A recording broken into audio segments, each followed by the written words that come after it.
प्रथमं शैलपुत्री चा द्वितीयं ब्रह्मचारिणी तृतीयं चंद्रघंटेति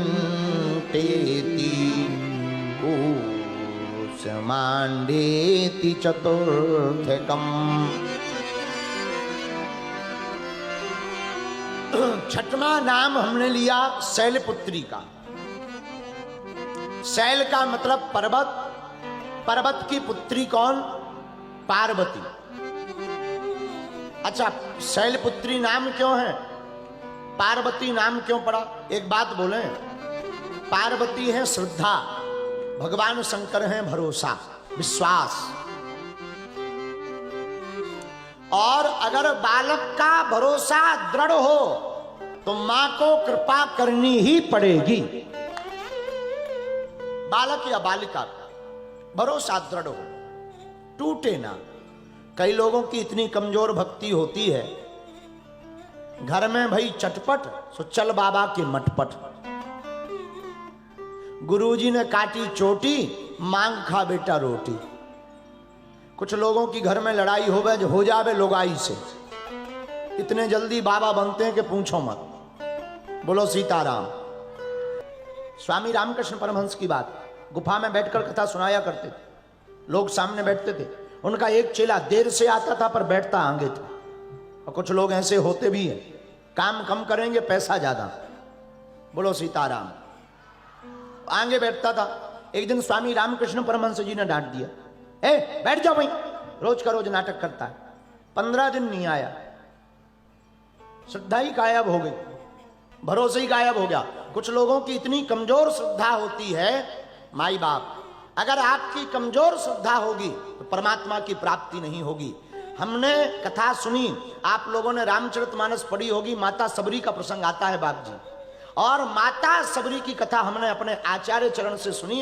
हमारे आचार्य चरण कहते हैं, हमारे गुरुदेव कहते थे कि माता सबरी ने 10,000 वर्ष तक राम का इंतजार किया है, 10,000 साल तक।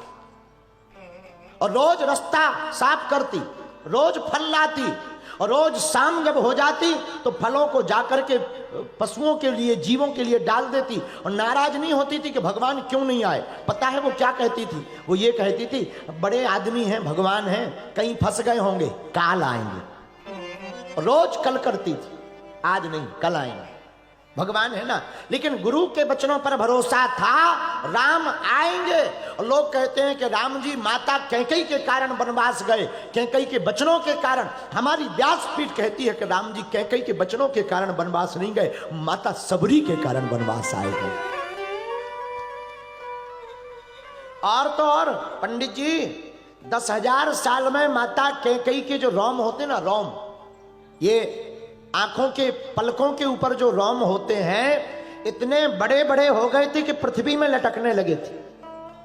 बुढ़ापा आ गया था, शरीर कांप रहा था। और जब राम जी 10,000 साल बाद राम जी आए तो माता सबरी रोम के कारण राम जी को देख नहीं पा रही थी। अपने दोनों हाथों से रोम उठा करके माता सबरी ने राम के दर्शन की। माई बाप, आचार्य चरण कहते हैं तब राम आए। इतनी प्रतीक्षा, इतना धैर्य, इतनी श्रद्धा आराध्य के प्रति। और मेरे अहमदाबाद के पागलों, तुम्हारी भी गुरु पर इतनी श्रद्धा होगी, तुम्हारी भी इतनी निष्ठा होगी तो गुरु को कृपा करनी पड़ेगी, और तुम्हारे राम को तुमसे मिलना पड़ेगा। किसी शायर ने बहुत खूब कहा है, आज नहीं तो कल इजहार होगा, मुझे उस बंसी वाले से प्यार हुआ है, उसको भी कभी मुझसे प्यार होगा। श्रद्धा मजबूत रखो। तो प्रथमम शैलपुत्री चा, मां शैलपुत्री पर्वत की बेटी, और माता पार्वती श्रद्धा है, भगवान शंकर भरोसा है। लेकिन पर्वत क्या है? पर्वत विश्वास है। जिसकी श्रद्धा पर्वत की तरह खड़ी रहती, लाखों लोग राम की बुराई कर दें, लाखों करोड़ों लोग तुम्हारे गुरुदेव की बुराई कर दें, पर तुम अपनी श्रद्धा ना घटाओ, वही परमात्मा का प्रकट होता है, वही परमात्मा का साक्षात्कार होता है। और अगर तुम्हारी श्रद्धा कमजोर है तो तुम ना भगवती से मिल सकते, ना तुम राम से मिल सकते, तुम गुरु नहीं पा सकते। माई बाप श्रद्धा चाहिए पर्वत की तरह। माता शैलपुत्री का यही परिचय है। मां शैलपुत्री कहलाई ही इसीलिए क्योंकि उनके पिता पर्वत की तरह है, और जिसका भरोसा पर्वत की तरह खड़ा, अडिग लाखों तूफान आवे, भरोसा ना टूटे। राम आएंगे, भगवती आएगी, भगवती जगदम्बा कृपा करेगी। जब ये तुम्हारा भरोसा बोले, माई बाप हम तुम्हें दावे के साथ कहते हैं भगवती को आना नहीं, आना ही पड़ेगा, प्रकट होना पड़ेगा। बाकी तो ठीक है माई बाप, जितनी तुमने समय गुजार दिया सो गुजार दिया। आज हमारी व्यासपीठ तुमसे प्रार्थना कहती है, आज के बाद अपनी जिंदगी की नई शुरुआत करो। आज के बाद तुम अपनी जिंदगी की एक नई क्रांति में जियो। याद रखना, तुम 2 हाथों से 50 लोगों को नहीं मार सकते, लेकिन 2 हाथ जोड़ करके तुम 1 करोड़ लोगों को अपना बना सकते हो। 2 हाथ जोड़ सकते हो, अपना बना सकते हो। और 4 दिन की जिंदगी है, यहां किसी का कोई ठिकाना नहीं।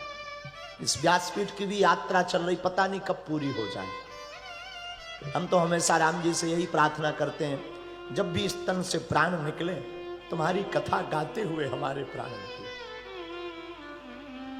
बस तुम्हारे दर्शन होते रहे, तुम्हारे गीत गाते रहे। सच बताएं, अब तो कहीं मन नहीं लगता, यही मन दिन रात कहता रहता कब कथा पे आ जाए। तुमसे ज्यादा हमें उकताहट होती है कब 4 बजे, कब हम व्यासपीठ पर पहुंचे और कब तुमको कथा सुना। पागलपन छाया है, लगने लगता क्या क्या सुना दे, क्या नहीं सुना दे। माही बाप, जिंदगी का सार यही है, जिंदगी का सत्य भक्ति है, जिंदगी का सत्य राम है, जिंदगी का सत्य भगवान की साधना है। कितने बड़े बड़े लोग नहीं हैं, अमीरों करोड़ों कमा करके बैठे हैं, लेकिन उनकी जिंदगी अशांत है, बड़े दुख में हैं बेचारे, बड़े अप्रिय में जी रहे हैं। लेकिन जो राम के हैं उनकी जेब में 2 कौड़ी नहीं है फूटी, फिर भी मुस्कुराते हुए जिंदगी को जी रहे हैं। इसमें परम सुख है, इसमें परम आनंद है। इसलिए माई बाप, आज बड़ो इस अहमदाबाद की धरती पर बैठे हुए जितने भी हमारे प्रिय थे, आप लोग 3 दिन तक परेशान होकर आए, धूप में बैठे रहे। हमें दुख है कि हम लेट आए, हमें यह भी दुख है कि पंडाल नहीं लग पाया, पर धन्य है तुम्हारी श्रद्धा, धन्य है तुम्हारा भरोसा, फिर भी तुमने कथा नहीं छोड़ी। आप धन्य है, आपकी श्रद्धा धन्य है। ईश्वर करे तुम्हें कथा सुनने का पूरा फल मिल जाए। ईश्वर करे तुम्हारी जिंदगी में कोई दुख की घड़ी न आए, सदा मुस्कुराते रहो। फिर कभी भगवान ने चाहा, तुम्हारी इच्छा तो थी कि हम मिलें, मिलेंगे।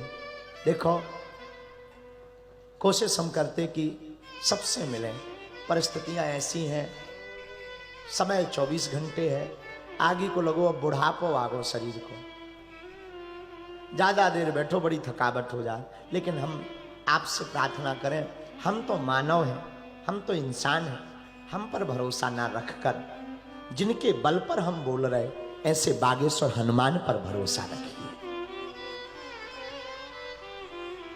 और कभी मौका मिले तो बागेश्वर धाम जरूर दर्शन करना, जहां हमारे दादा गुरुदेव को दर्शन भय। यहाँ केवल गुजराती भाई नहीं, उत्तर प्रदेश, बिहार, मध्य प्रदेश, सब जगह के लोग आए, सबने कथा श्रवण की। और गुजरात के लोग बहुत अच्छे हैं, नवरात्रि का गरबा छोड़ करके भी 3 दिन रातों भर कथा सुनते रहे।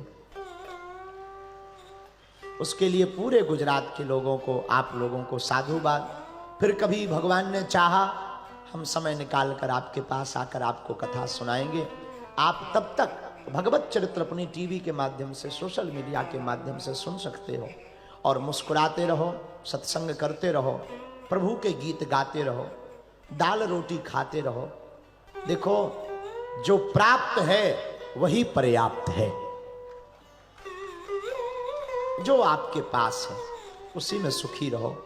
बाकी प्रसन्न तो राजा इंद्र भी नहीं है, हम लोग कब प्रसन्न हो पाएंगे। तुम्हारे जीवन में खूब खुशियां रहें। इस कथा के मुख्य यजमान श्री कमलाकर राजपूत जी, उनका पूरा परिवार, उनके बालक अनमोल, बड़ा बालक, बहू रानी, सभी बच्चों को खूब खूब व्यासपीठ से साधुवाद, सभी बेटियों को खूब खूब साधुवाद। उन्होंने खूब अच्छे से इस कथाक्रम को किया श्रद्धापूर्वक, और आप सभी को भी बहुत बहुत साधुवाद। पुनः कभी समय मिलेगा हम आपको भगवत चर्चा सुनाने आएंगे, लेकिन आज की कथा से एक चीज सीख कर जाओ, आत्मा को निरंतर साफ रखना, दूसरों को हमेशा माफ करना। बस तुम्हारी पूजा पूर्ण है। मुस्कुराते रहना, कभी टेंशन में मत रहना। क्यों? जब बालक टेंशन में होता है, शिष्य टेंशन में होता है, तब गुरु अटेंशन में होता है। गुरुदेव सावधान हो।